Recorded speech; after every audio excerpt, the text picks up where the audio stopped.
திருச்சிற்றம்பலம்.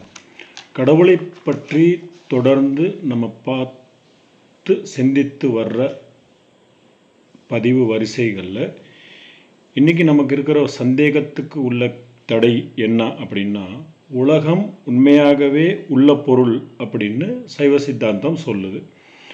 ஆனால் சில கொள்கைகள் இதற்கு மாறாக உலகம் பொய்யான பொருள் அப்படின்ன கருத்தை சொல்லுதே. அந்த கருத்தை பற்றி தெளிவுபடுத்துறது இந்த பதிவு.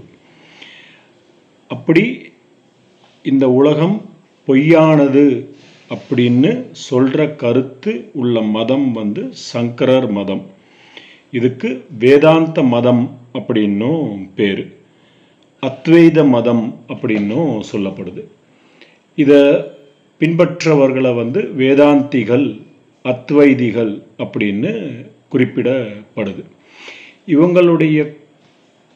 இவர்களுடைய கொள்கை என்ன சொல்லுது அப்படின்னா, மெய்ப்பொருளாகிய பிரம்மம் ஒன்று மட்டும்தான் உள்ள பொருள், அதை தவிர இரண்டாவதாக வேறு எந்த பொருளும் இல்லை அப்படிங்கிறது அந்த மதத்துடைய அடிப்படை கொள்கை.